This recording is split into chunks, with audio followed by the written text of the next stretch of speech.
All team, give it everything you got! It's time to fangirl flail with Fangirls Going Rogue. Count me in. Never get between a Mandalorian and a weapons package. This is the way. News, discussion, and commentary from the female point of view. You call this a diplomatic solution? No, I call it aggressive negotiations. She's as important as he is. With your hosts, Trisha Barr and Sarah Woloski. Boy, am I glad to hear your voice. Strap in, because this is where the fun begins. I like the sound of that. Welcome, Yub Cubs, to Fangirls Going Rogue. It's a new year. Happy 2023. We are thrilled to welcome you back. We're back for another year. We're excited. And I am Sarah Woloski from Skywalking Through Neverland. And with me is my co-host, Trisha Barr from Fangirl Blog. Trisha, how is the new year treating you so far? It's fireworks and sparkles. Whoa. And is it pixie dust as well? I think so. And it feels like it's been a while since we've gotten to do some animation talk on Fangirls Going Rogue. So here we are to open the new year with The Bad Batch Season 2. I am so excited about this. Like right off the bat, we don't have to wait for Star Wars in 2023. It is here. January the 4th, The Bad Batch Season 2 premieres on Disney Plus with 2 episodes, The Spoils of War and Ruins of War. Hunter, Echo, Tech, Wrecker, and Omega are at a crossroad, no longer clone troopers and in search of a new purpose. Now, before this season began, we had the chance to sit down with the voice of the Bad Batch himself, Dee Bradley Baker, along with some of our fellow Star Wars podcasters. So here you go, guys. Here it is, Dee Bradley Baker.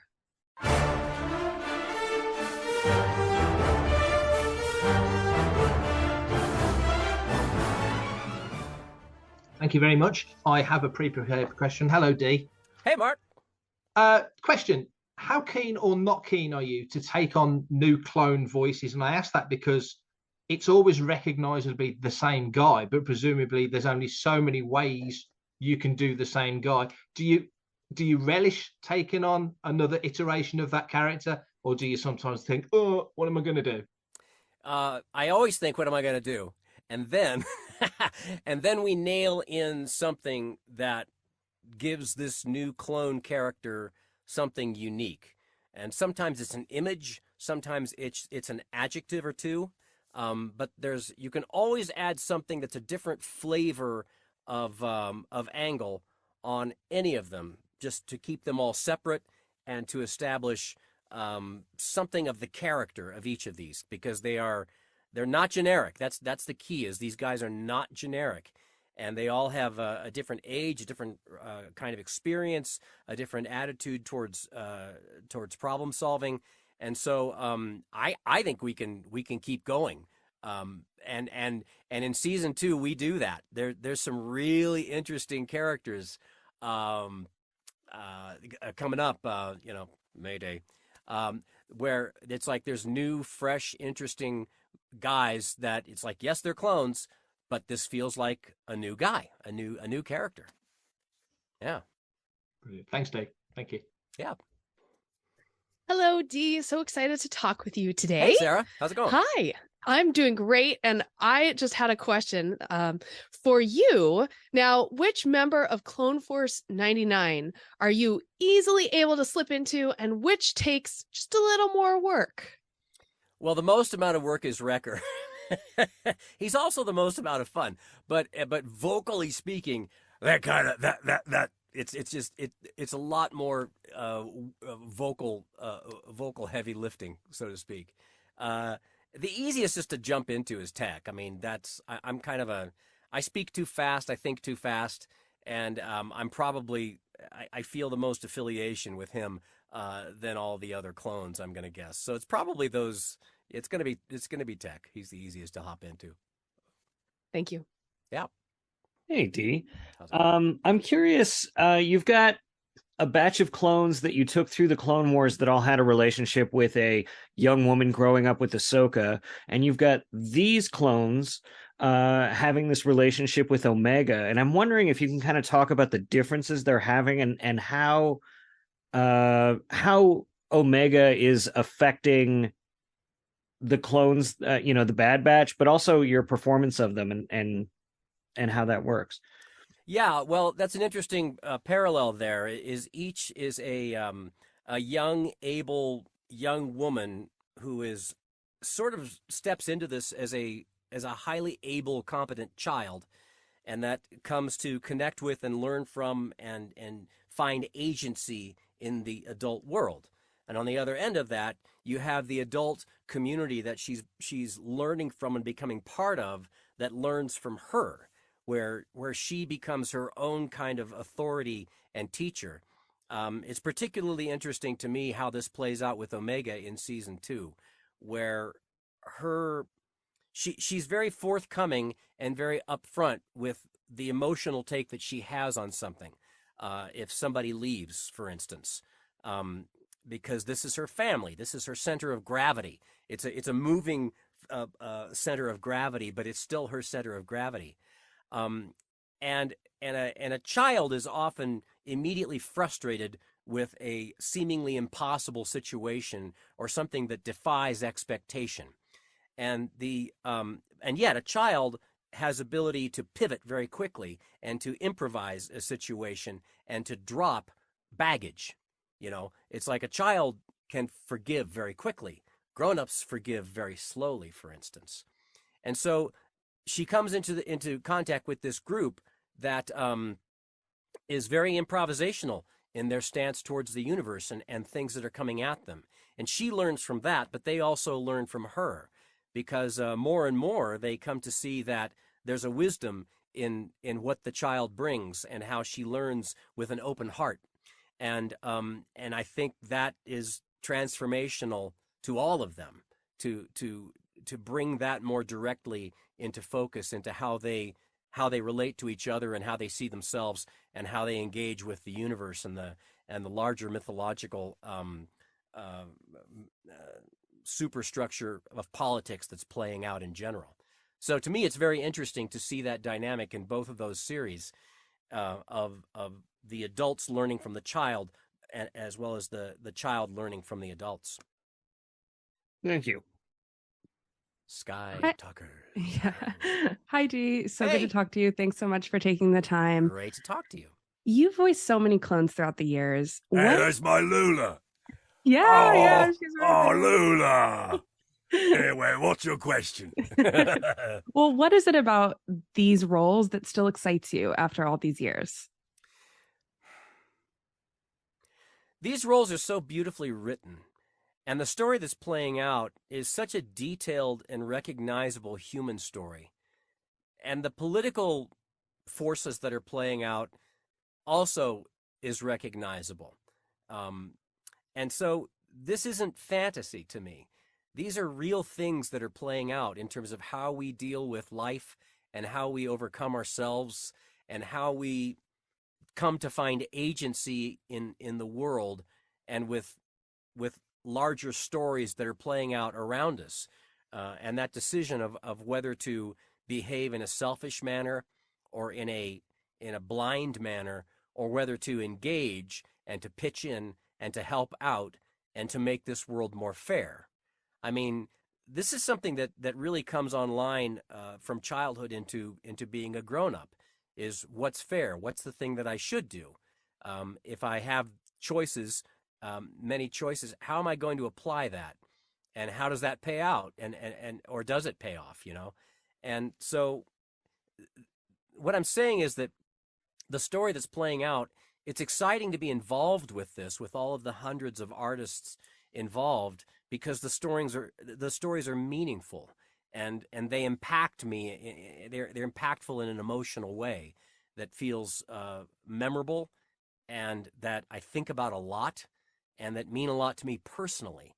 And I know it does to the fans that I run into at the conventions at all is people really pin their lives and their relationships and their family interactions. They frame it around this grander mythology that's playing out. I don't want to oversell it, but it means a lot to people for very good reasons. And I think they're going to see even more of that in a deeper and far more interesting and varied way coming up in season 2. Jedi News, James. Hello, soldier. Yes, hope sir. you're keeping well, Dee. Doing great. Good. So my question is that obviously with COVID behind us, were you able to go back into the studio and interact with Michelle and some of the other cast whilst you were doing the voices for season 2? Yeah, we pivoted quickly to just exclusively remote collaborative creation when COVID hit. So we only did a couple of sessions up front in the first season in a proper studio, and then all the rest was all recorded remotely. As it stands now, it's mostly all still remote, but they're testing the waters of getting back into a studio. I've done it a couple of times so far, but so far, like with COVID protocols with the union and with an abundance of caution on the corporate side, that it's not everybody back in the studio all the time. And I don't think that it probably will ever do that, because there are advantages in terms of efficiency to the remote collaboration model. That said, there are certain scripts that we have that when the cast is available, that if you can get those players together in the same space, face to face, then there's a little bit of advantage and a little bit of a bump in terms of the final result of that you finally get. So it's still mostly remote, a little bit back in studio, but not very much so far. Thank you. Yeah. Hey, Dee. Hey. I love the light cycle background you have there. Oh, I love your background too. That's awesome. I wanna check that out. That's super cool. Well, come on over. I got some Kenner toys we'll play with. Sounds like fun. Now, Hunter has been a great father figure to Omega in season 1 and a great mentor. But what do you think will be the last piece of guidance he will give to her before they hypothetically part ways in the future in one way or another? Well, I can't speak specifically in terms of how things will play out. But as I'm about to see, the final chapter of the direct parenting experience is to say goodbye to the butterfly and to let that butterfly fly. And to do so is heartbreaking, but it is the fulfillment of parenting. And so that's what has to, I think, at some point play out. So I mean, I'm at the edge of the empty nest myself in my family. So these things feel very present to me. Oh, thank you very much. May the clones be with you. Yes, and you too, sir. Hello, Dee. How are you? Hello, doing great. Hey, did I see you guys at Yeah, I saw you at Celebration, right? Yeah, we did the interview. Yes, hello again. Hello again. Good to see you. Hello. Can you do the record voice? Yeah, I can do the record voice. Yeah. Next question. Yeah. Okay. But our real question is about Crosshair. So we know that he's working for the Empire and that they phase out the clothes at some point. So is he aware of the Empire's plan to get rid of the clothes or replace them with stormtroopers? Or does he think that he's too valuable for the Empire to replace him and that he's basically not going to be affected by their plan? That's a very interesting question, because Crosshair has thrown in with the Empire, hasn't he? And yet now he has to see how the consequences of his choices play out in the larger scope of things. So in terms of how that's going to play out, I mean, that's the interesting story that's been put into play, isn't it? Is that he's he's left his team. He's joined a larger team. And the question is, and that is dealt with very directly in the second season, is how does that play out? It's a very interesting question. Thank you. We'll be sure to watch. Absolutely. Thank you so much. Watching for you as well. Hello, Dee. Hey, Long-time listener, first-time caller. Hey. My kids love it when I read to them out loud and do funny voices or serious voices. You know, that's funny. Looking at IMDb, you have over 650 acting credits.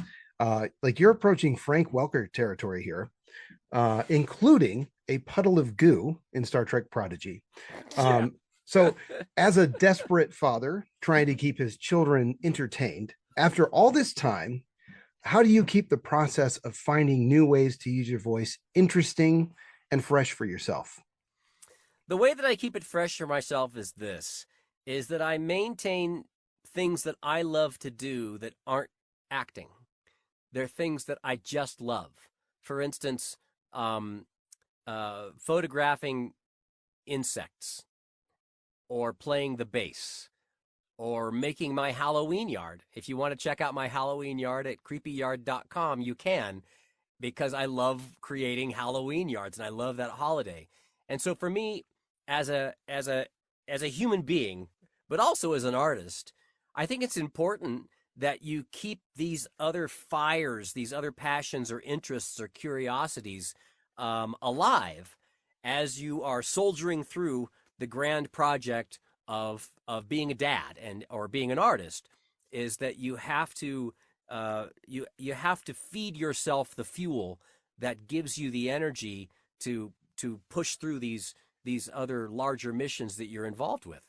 So so that's the answer to me, is not to just to do the one thing, but to have other things that are also up and running, and that sustain and feed your sense of enthusiasm and enjoyment in living. Yeah, one thing I've noticed is that you never know where inspiration comes from. So thank you very much. Right. Well, and the Bad Batch sees that very, very clearly. I mean, they learn that that's sort of their a battle tactic for them, is this improvisational stance. And that's a lot of what Omega is learning too, is that it seems like you hit a brick wall, but if you stay open to it and you realize that you're in this together, that you will find a solution creatively together by just being open to the universe, to how this is going, and that you don't stop.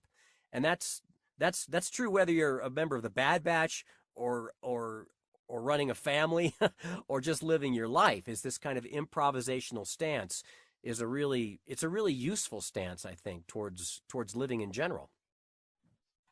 Thank you so much. Yeah, my pleasure. Excellent. Right, Dee, as animation gets more cinematic, as visuals get better, as music cues change, as all the elements of it become more, waggling the air quotes, real, does that affect or does that change the way you perform a character? Let's say if you were doing the Bad Batch 15 years ago to that animation compared to where it is now, it's so cinematic and beautiful. Does it make any difference to what you do? Ultimately, from the Clone Wars forward, with the television animated Star Wars, that it was always made as cinema for television, and the people making it were the people that made the cinema versions of Star Wars, and so it was always approaching that tone and that realism. And it's in season 2. I mean, it's really remarkable. You can go through and watch it and just say, okay, I'm just going to pay attention to the lighting in this show, or I'm just going to pay attention to the music and the musical motifs that are woven in. I mean, it's as sophisticated as the best feature film that you could possibly wish to see, and the show has always had that intent and that tone to me. So to me, we may have relaxed into our characters more, but that's more a function of just being used to telling these stories.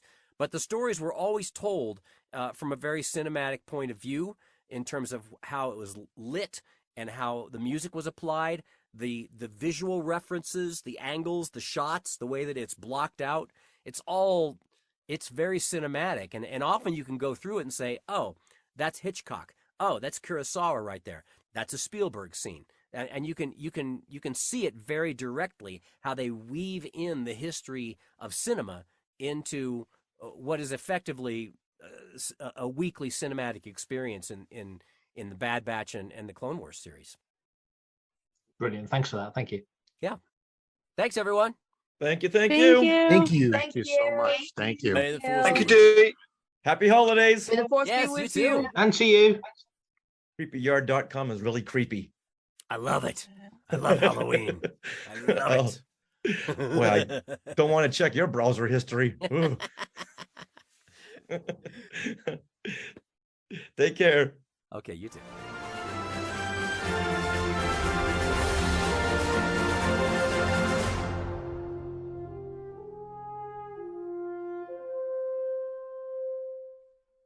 So I have these vivid memories of Dee Bradley Baker from Star Wars Weekends. Did you ever get to go to Star Wars Weekends? Yes, we went in 2014. Thank goodness. That was our one and only Star Wars Weekends because they stopped in 2015. Did you get to see him do a show? I don't think I saw him. I know we saw Warwick Davis, right? Yeah, Warwick always did a good show. He was fun.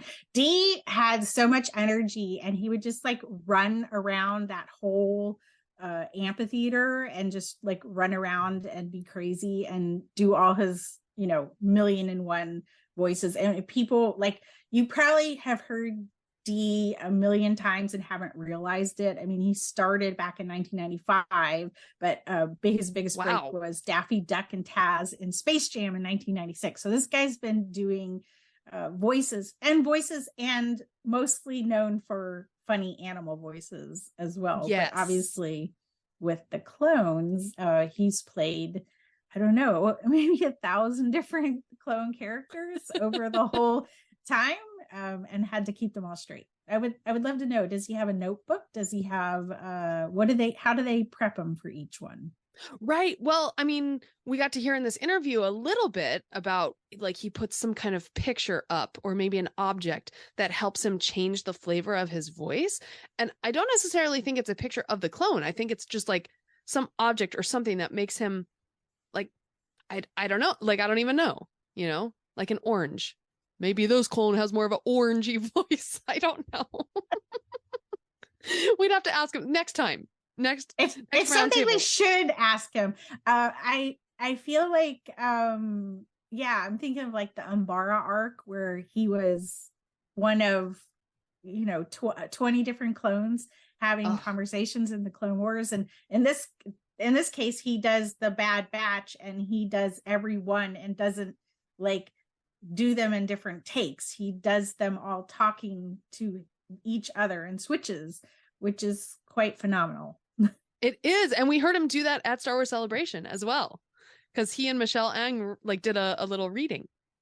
So cool. I guess if they're so unique that it's not like, I think it would probably be harder with even, some of the clones are very close to each other, but how crazy is it? You can just like do essentially the same voice, but a little bit different every time. Mm-hmm. Yeah. And I also thought just the nature of these Zoom roundtables is a little like stilted, right?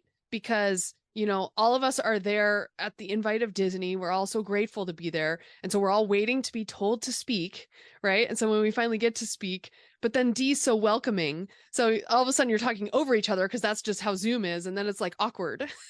But he made it very smooth and friendly, right? As smooth as he could. This is like a little behind the scenes because we cut like the stuff out between when they, tell us, but you're essentially sitting there and you're not sure when you're going to get called in the order. And then, they're telling you and you're unmuted. So you got to slam on your mute button and then speak when typically, like if we were doing an interview with say Charles Murray that we did recently. We could sit down, we kind of get to relax a little bit, have a little yaddy yaddy for 5 minutes. Everybody kind of shrug it off.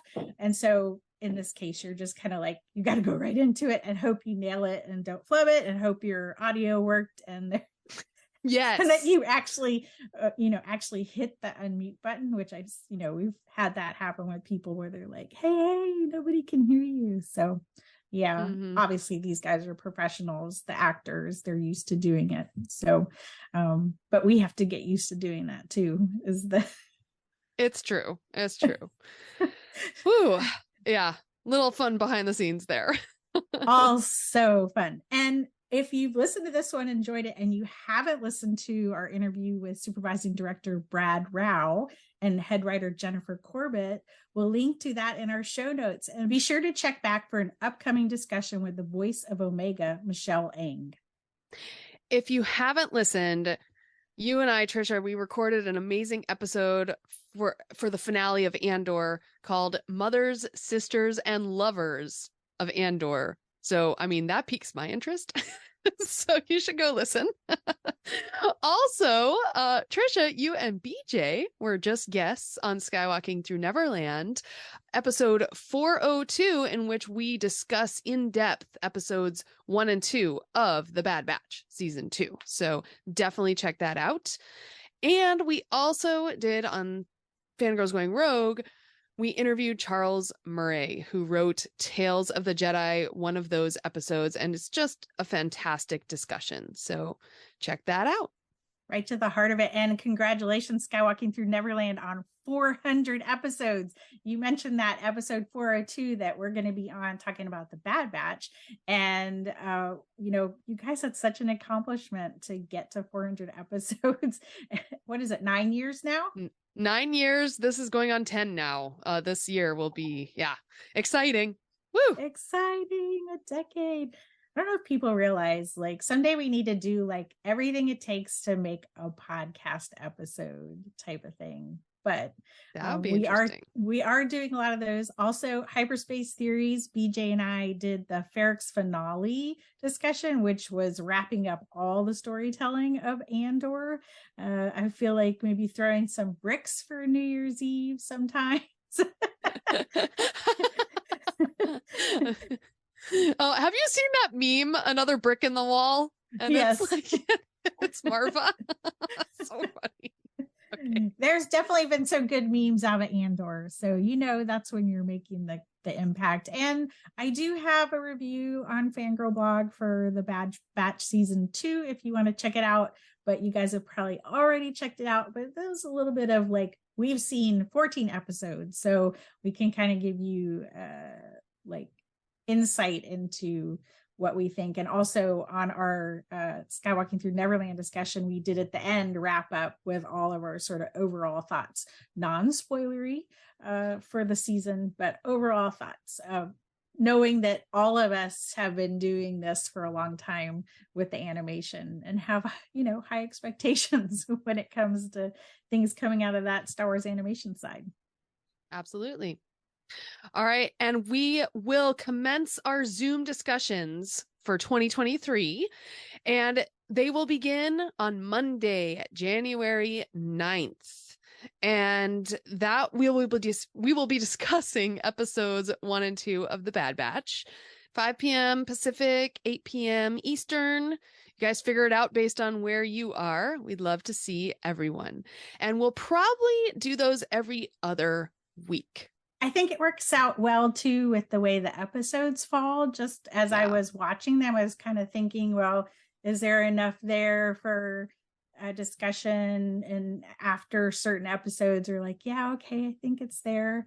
So, and we know too, at some point coming up, we're going to get the Mandalorian teasers and stuff like that we'll be able to talk about as well. But right now I'm trying to think of what's coming up in Marvel, but we talk about whatever's going on. So, but definitely the Bad Batch. Back to our discussions. Absolutely. All right. Well, we've reached the end of this episode, so visit us over at fangirlsgoingrogue.com. You can also find us on social media. We are at FG Going Rogue, Trisha is at Fangirl Cantina, and I am at Jedi Tink. You can send us an email, contact@fangirlsgoingrogue.com. And you can also find us on Facebook. We are Fangirls Going Rogue. You can also find us in our Facebook group. So search Facebook for Fangirls Going Rogue and then request to join and answer the questions that pop up. And if you invite someone into that group, make sure you tell them to go answer the questions. I don't know where they'll show up in your Facebook app because Facebook is weird, but just try to answer those questions. Yeah. And please go to Apple Podcasts or wherever you listen to podcasts and leave a positive 5-star review. We need your reviews so more people can find us. So until next time, do do do do do, yub, yub, yub, yub.